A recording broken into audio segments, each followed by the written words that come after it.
And by the way, her story is in the book. They thought that they had their dreams and their lifestyle all planned out.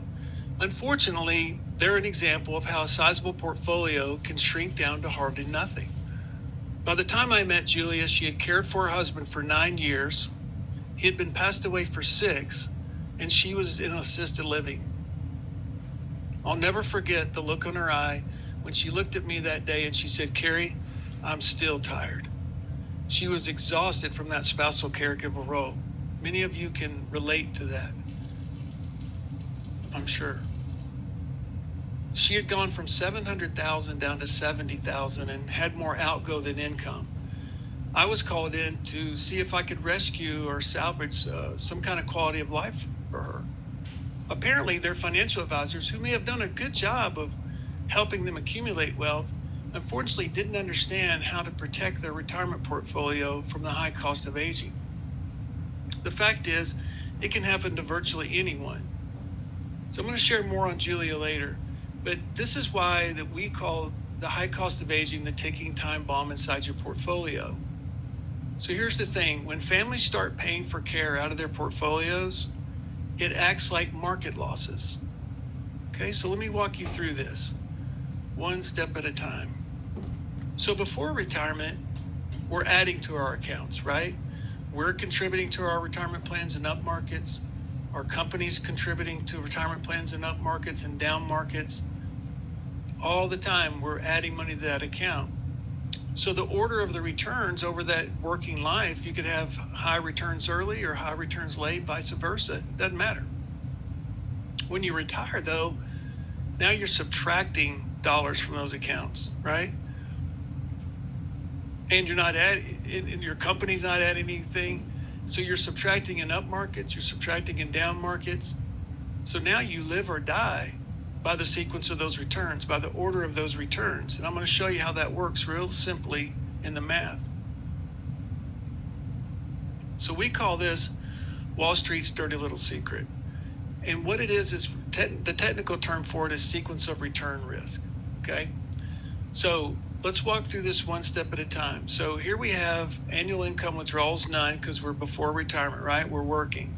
So we have the Hatfields and the McCoys tonight. 100,000, they're going to each start at age 41, $100,000. They're going to have the same returns, but opposite returns over the 25 years. Now here's the key, right? They're both going to average an 8% return. Okay? The value at age 65, the Hatfields have 684,000. The McCoys, well, we'll see. So here's the Hatfields. Now you see here, they start with 3 negative years right off the bat. This is like 2001 and 02, basically, almost, right?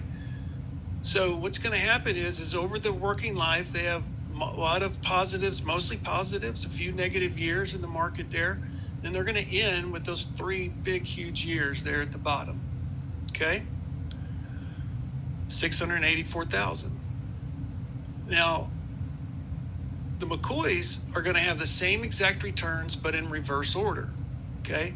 So they're going to start with those 3 big fat years, and then they're going to have the same returns except for flipped upside down. And then at the end of that period, they're going to have those 3 negatives. Okay? So the question is where did they wind up? Now, for my analytical and kind of math folks out there, I knew you might want to see them side by side. So I put these side by side for you and just wanted to point out for you. So there's the -2. And then remember the McCoys have the opposite order. So there's that -2 up there. So just wanted you to be able to check that off in your brain where you can see that side by side. But the kicker is they both wind up with $684,000.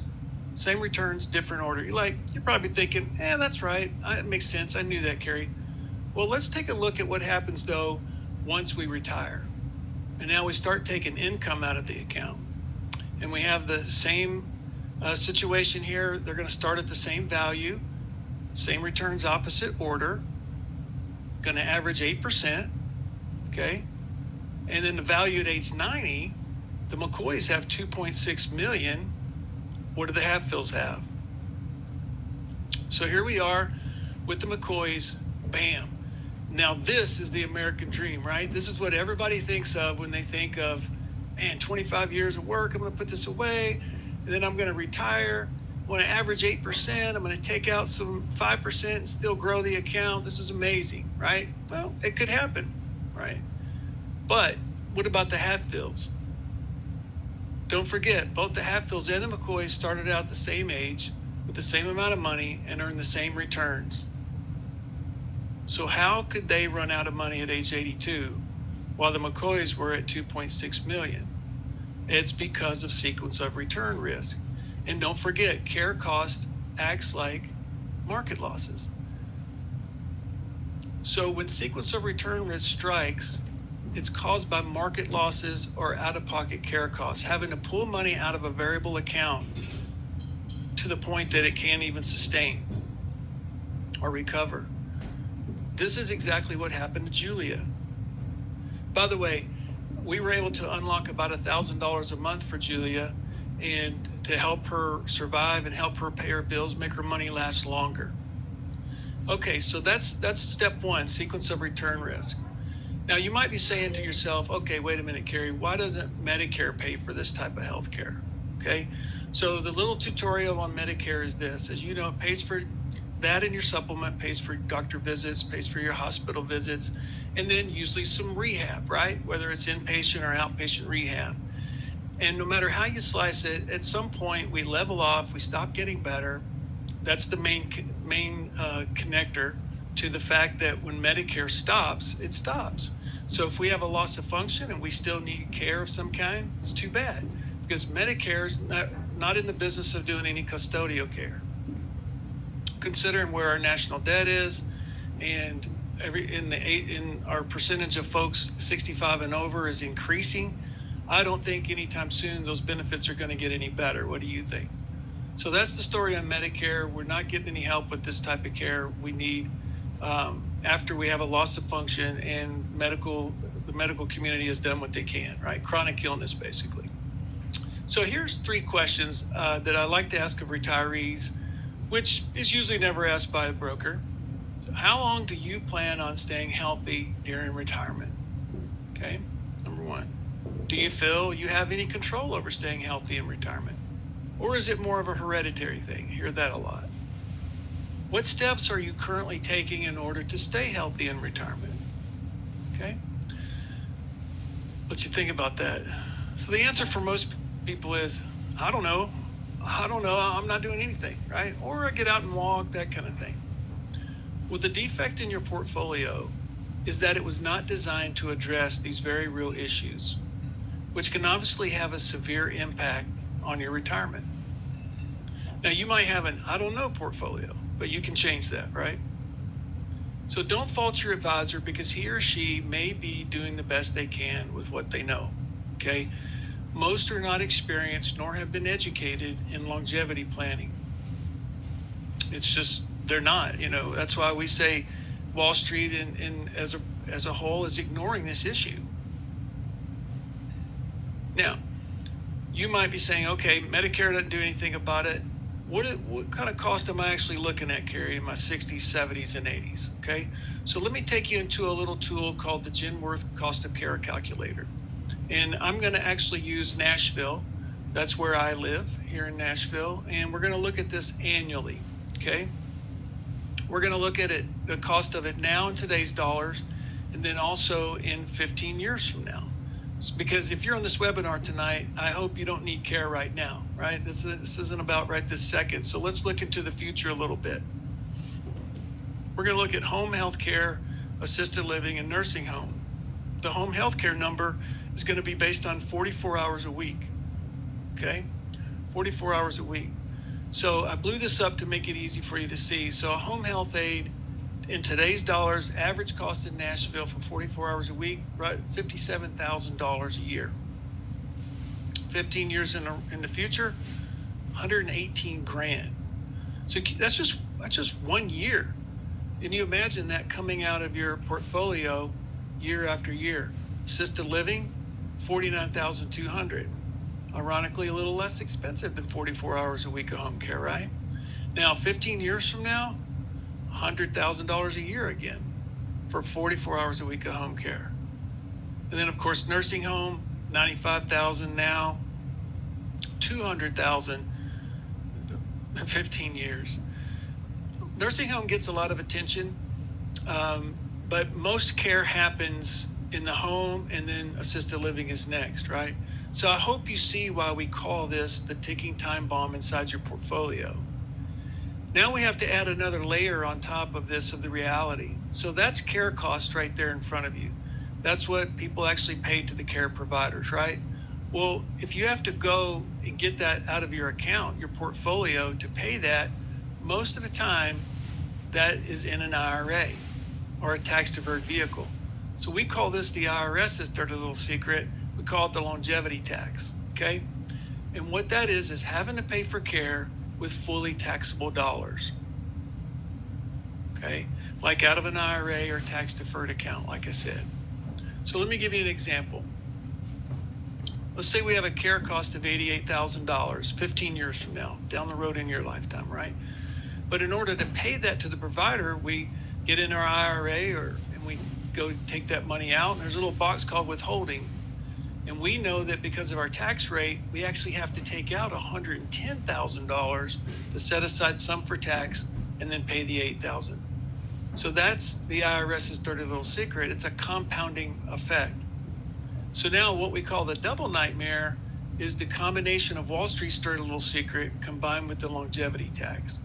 So let me walk you through that to kind of help you see it in the numbers. So let's say the account's sitting at $130,500 and the market drops 15% that year. So there's that market impact, and that's 19 grand we're down. But we can't just let it sit there and recover, right? Like we would like to, because we got to pay for this care. So the balance now is 110,000, and that's basically exactly what we have to take out to pay the 88,000 in care costs, right? Because that tax bill is 25% because we're hitting that top bracket. So that basically eliminates what was virtually $130,000 when that year started. That's why we call it the double nightmare. So it's dropped over 30%. All right, so care cost acts upon a portfolio like market losses. I hope you're starting to get that idea. What happens is that this defect is exposed most often when it's too late, exposing this defect when it's too late to do anything about it. So just to kind of bring it all together for you on one page, let's walk through the behavior of $1 million account over 3 years with all these forces impacting it at the same time. So we're going to start with a 10% market down this first year. And so 10% of $1 million is $100,000, right? So the next thing we take out of here is our $40,000 of income. That's 4% withdrawal rate. We got a care cost of $88,000. Based on that, we have taxes of $30,000. Okay, that's a total drawdown of $258,000 on that account. So end of year one, we're at $742. Okay, so maybe the market's up next year, maybe it's down. In this example, we're going to go with another 10% market down. Okay, and so that's 74 grand, 40,000 of income comes out. We got 88,000 of care cost again, our 30,000 of taxes, and boom, after 2 years, our account is down to $509,000. Almost cut in half in 2 years, just from that combination. So rarely the market's down 3 years in a row, right? So this next year we're gonna be up 15%, okay? So that's gonna grow the account a little bit. Then we take out our 40,000 of income, take out our 88,000 of care costs, take out our 30,000 of taxes. And after 3 years, with just that one scenario, we're down to $428,000 in just 3 years. Now you can clearly see when you take the high cost of aging with the market losses and even gains, it's a double devastation impact. You know, in 3 short years, you've lost half of your retirement account. The math doesn't lie. And that's just one person. What if it's a couple? What if it's both spouses? That's devastation times 2, right? What if year number 1 was 2020 and year 3 was 2022. I mean, so far right now, the average investor is already down 15 to 20% this year, you know. So imagine the stress on our family when this is all compounding, and it's a reality that you can't just pretend at that moment it isn't going to happen to you because you're in the middle of it. You know, you're in it, and it's just too late once it's happening to do something about it. So that's why we're here tonight, right? Try to do something about it. So one last look at these at a high level, these forces that are all acting upon your portfolio all at once, which affects the family in a large way. We'll talk about that in just a minute. And most advisors are simply not aware of how this can potentially wipe out your entire retirement and lifestyle, you know? And so, in my opinion, as a licensed financial professional, negligence is not a defense or an excuse, you know, so it is what it is. It just really takes a specialist because it's being ignored out there. All right, so let's recap. This can affect up to 70% of retirees. That means that 70%'s investment portfolios are completely naked. Given these facts, does it make sense to risk one's retirement security and family well-being? And should it be ignored? Because even just not having to pay that care cost out of that portfolio, having another payor involved, just like you do your other health care, you can see in my scenario here, same numbers with the taxes adjusted, all the other numbers are the same. Instead of 428,000, this count would have 772. So it's quite different and in a position to probably recover. So as I saw all this happening, I knew there had to be a better way to protect and prepare my clients from the high cost of aging, you know, and the threat of wiping out their total retirement. So that's the good news is we found that. And I also learned that it's really about helping everyone in the family. It's really a family affair, this whole topic of aging and so forth, because people want to stay in control. I want to stay in control. You want to stay in control. And that's huge. We want to maintain our lifestyle, you know. The journey sometimes is difficult enough with just the care situation and everything that's going on without having the financial situation fall apart at the same time. You know, help for spouses. We lose 30% of the spousal caregivers before the people they're caring for. So our goal is to help people have peace of mind now, know you're prepared. You can live all these years knowing you're prepared. The nest egg's protected, maybe for those grandkids, if that's your wish, you know, and we keep options in place. So after what we saw, we always say that if you're out of money, you're out of options, you know. So you can have an I know plan. And the way you get that is through a longevity care allocation plan. It's really the next generation in longevity planning. So this is for people who want to have money set aside to help pay for care and stay in control of your portfolio. Number one, that's the first win. And know if they never need care, then money goes to the heirs. That's the real important part too. So that's what we call a win-win, and every plan is built around this. Now, questions you probably still have. What about you? You know, will defective portfolio syndrome derail your goals and dreams in retirement? Has your retirement portfolio been protected from the high cost of aging and the 4 ticking time bombs? What to do next? Well, look at eliminating defective portfolio syndrome with a longevity care allocation plan. Now, I promised you guys that for those of you who stuck around through the whole webinar that we were going to have a special offer. And that special offer is a feasibility study. So what this is a confidential analysis that looks at how your personal family situation, your health, your income, your assets compares to the marketplace of solutions and produces the best allocation, the best fit for you. We also include a one-page blueprint in your situation. And for a lot of people, it's the first time they've ever seen everything on one page. Now, this study really has to be done by a specialist, and you'll see costs out there in excess of $1,000 plus in that neighborhood. And I'll tell you, it's probably the best money that you would ever spend. The reason why I say that is that for $1,200 to save thousands and hundreds of thousands, or possibly hundreds of thousands of dollars in the future, it's well worth it. However, I said that we'd have a special offer for you, and that means that today, because you stuck through the end with us and everything, we were happy to do this study for you completely complimentary. Okay, no cost to you. We're doing this entire feasibility study. However, there's a catch. There's always a catch, right? And that catch is if you set your date and time to speak with us, and where you get that study done for yourself, and you keep that date and time, you don't change it, then the study is completely complimentary. So for all of you that set that time to get this feasibility study so you can see what your specific longevity care allocation plan would look like, then it'll be completely complimentary. So I look forward to seeing a lot of you taking advantage of that.